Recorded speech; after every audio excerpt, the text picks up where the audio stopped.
Bonjour, dans cette vidéo, nous verrons comment on peut calculer le déterminant d'une matrice. On prend comme exemple une matrice d'ordre 3. Cette matrice qui a comme composante A, B, C, D, E, F, G, H et I.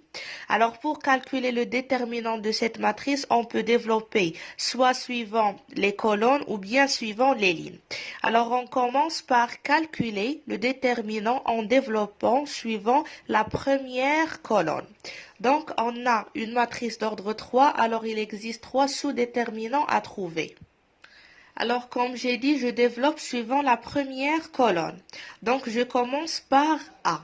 A, j'écris ici A, se trouve où? C'est dans la première ligne, la première colonne. C'est-à-dire, voilà, première, c'est 1. Première ligne plus première colonne plus 1.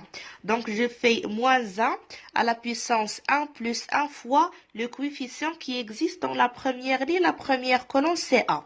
Après, je passe pour écrire le déterminant en barrant la première ligne et la première colonne. Alors, je barre la première ligne et la première colonne. Qu'est-ce qu'il me reste? Il me reste E, H, F et I.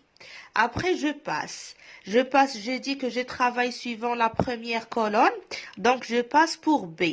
B se trouve où? J'écris tout d'abord ici B. B se trouve où? Elle se trouve dans la deuxième ligne, donc j'écris 2, plus la première colonne, donc j'écris 1. Alors, j'obtiens moins 1 à la puissance 2 plus 1 fois B, fois le déterminant. Pour trouver ce déterminant, je dois barrer la deuxième ligne, voilà. Et la première colonne. Donc, qu'est-ce qu'il me reste? Il me reste D, G, F, I. Voilà, D, G, F et I. Plus, il me reste C. Donc, plus moins 1. Je dois écrire tout d'abord ici, C à la puissance. C se trouve dans la troisième ligne. Donc, ici, c'est 3. Plus la première colonne, donc plus 1. Voilà, moins 1 à la puissance 3 plus 1 fois C fois le déterminant. Cette fois-ci, je dois barrer la troisième ligne. Si je barre la troisième ligne et la première colonne, qu'est-ce qu'il me reste? Il me reste cette matrice, donc il me reste le déterminant de D, G, E et H. Alors, le déterminant de cette matrice delta, c'est égal moins 1 à la puissance 1 plus 1, donc c'est moins 1, la puissance paire, donc c'est 1, multiplié par A, alors c'est A, fois déterminant de E, H, F, I. Donc c'est E fois I, moins F fois H. Plus, ici, moins 1, la puissance paire, donc c'est moins. Donc, c'est plus moins B. Donc, je peux écrire directement ici moins B fois déterminant de DGFI, c'est-à-dire D fois I, moins F fois G.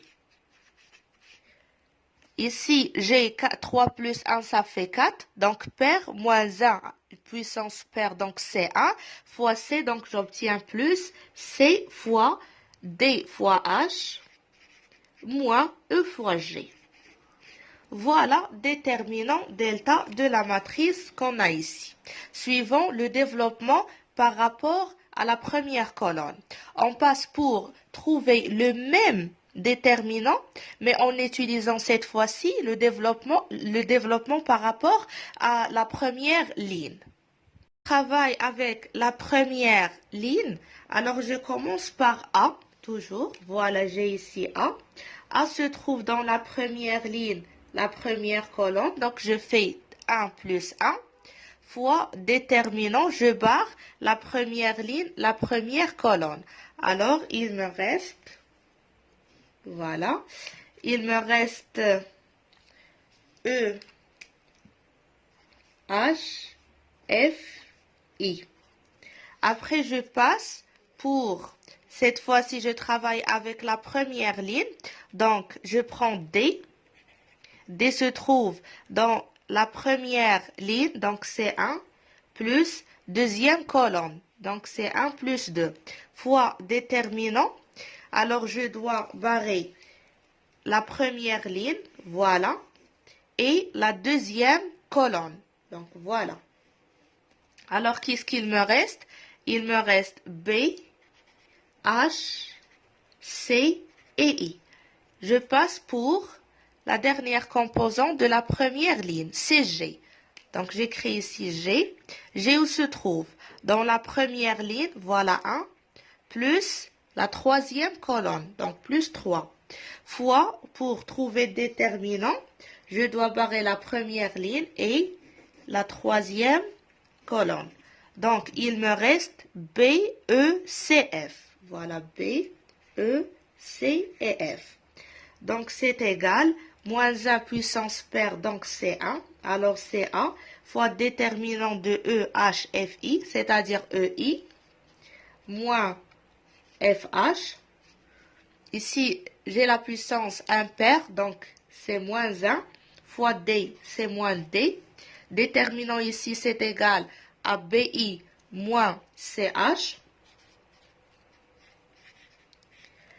La puissance paire, donc c'est plus G fois BF moins CE. Voilà déterminant à quoi égal.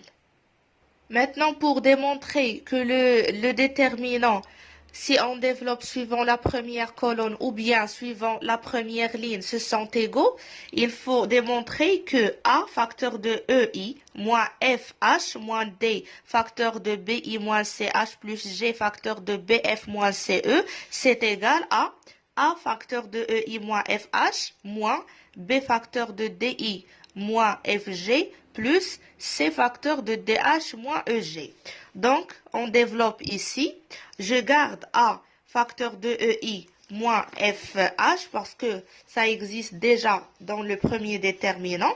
Donc, ici, on développe. On obtient moins DBI plus DCH plus GBF moins GCE. Et si on factorise par B, on factorise par moins B. On trouve que moins B facteur de DI et aussi moins B facteur de moins FG pour obtenir moins avec moins plus. Après, je factorise par C, C facteur de DH, moins, ici j'ai C, EG. Donc, on peut déduire que delta dans la première situation, c'est égal à delta dans la deuxième situation. Et voilà comment on peut calculer le déterminant d'une matrice, soit en développant suivant la première ligne, comme on a vu dans cet exemple, ou bien suivant la première colonne. Je note ici qu'on suit les mêmes étapes lorsqu'on a une matrice d'ordre 4 ou bien une matrice d'ordre 5. Tout simplement, si on a une matrice d'ordre 4, donc le déterminant qu'on aura ici, ça sera un déterminant d'ordre 3. Donc, j'obtiens ici déterminant d'ordre 3, déterminant d'ordre 3, déterminant d'ordre 3. Et pour calculer ce déterminant d'ordre 3, on doit suivre les mêmes étapes. D'accord? J'espère que c'est clair.